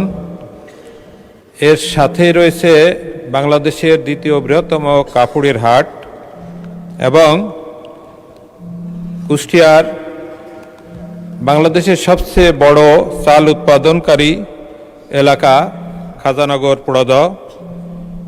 এই জংশন হওয়ার কারণে প্রতিনিয়ত এখানে অনেকগুলি ট্রেন খুলনা, ঢাকা, খুলনা, রাজশাহী, গোপালগঞ্জ, রাজশাহী সহ অনেকগুলি ইন্টারসিটি ট্রেন এবং লোকাল ট্রেন যাতায়াত করে। ফলে অধিকাংশ সময়ই এখানে রেলগেট পড়ে থাকার কারণে হাজার হাজার মানুষের দুর্ভোগের কোনো সীমা নেই। সে কারণে এই জায়গাটিতে একটি মাননীয় রেলপথ মন্ত্রী এবং সড়ক ও যোগাযোগ মন্ত্রী সেতু মন্ত্রীর কাছে আমার জিজ্ঞাসা বা আবেদন যে এইখানে একটি ওভারপাস বা আন্ডারপাস দুইটার যে কোনো একটি সেতু আমাদের হওয়ার দরকার, যাতে হাজার হাজার জনগণের এই দুর্ভোগ লাঘব হয়। এজন্য মাননীয় স্পিকার, আপনার মাধ্যমে সড়ক ও সেতু মন্ত্রীর কাছে আমার দৃষ্টি আকর্ষণ, এইখানে কোনো একটি ওভারপাস বা আন্ডারপাস করা হবে কিনা। ধন্যবাদ মাননীয় স্পিকার। ধন্যবাদ মাননীয় সদস্য। গাজীপুর 4 আসন থেকে নির্বাচিত মাননীয় সদস্য জনাব সালাউদ্দিন, আপনার সময় 2 মিনিট। নোটিশ নম্বর 872। আসসালামু আলাইকুম মাননীয় স্পিকার, আপনাকে ধন্যবাদ। আমি গাজীপুর 4 কাপাসিয়া আসনের পক্ষ থেকে বলছি। কাপাসিয়ায় ইট ভাটা নিয়ন্ত্রণের জন্যে পরিবেশের ছাড়পত্র সহ যে বিষয়গুলো নিয়ন্ত্রণ করা দরকার সেগুলো নিয়ে নানা ধরনের টানাপোড়েন চলছে। বিশেষ করে এই ইটভাটার বৈধ অবৈধ মিলিয়ে তাদেরকে মাটির